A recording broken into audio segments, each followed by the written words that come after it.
Leaders at the Fort Indiantown Gap are renewing calls to help block a proposed windmill project northeast of the installation. Our Daniel Hamburg joins us live in studio with more. Daniel, what can you tell us?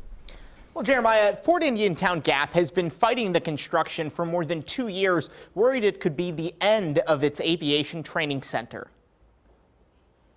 Fort Indiantown Gap is one of the premier training grounds for the Army and Air National Guard. There's only 2 of these schoolhouses in the entire continental United States. There's Watts out in Arizona, and there's EATS, the Eastern Aviation Training School, which sits right on Fort Indiantown Gap. Garrison Commander Colonel Lane Marshall fears it could all go away if a proposed windmill project moves forward just north of the base. If we went from being able to train over 1,000 students a year there to nothing, or half of that, it's not going to take the Army or the Department of Defense or anybody else long to figure out, well, if we're not getting our bang out of our buck there, we got to take this party and go somewhere else. That's why he's asking Lebanon County commissioners for a letter of support, which could help fight against the construction. Commissioner Jo Ellen Litz is on board. That's not acceptable. This is national security.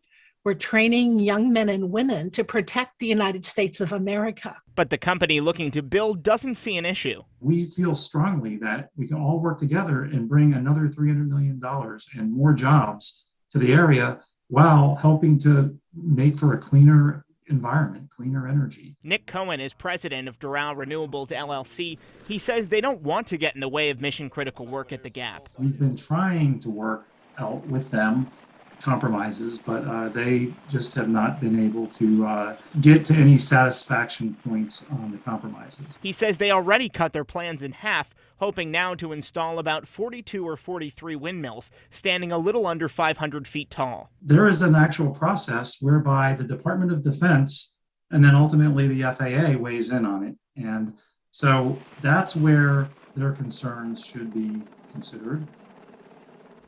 The Schuylkill County project has already been blocked by a few local zoning boards, but Cohen says ultimately it's up to federal and state regulators. In the studio, Daniel Hamburg, ABC 27 News.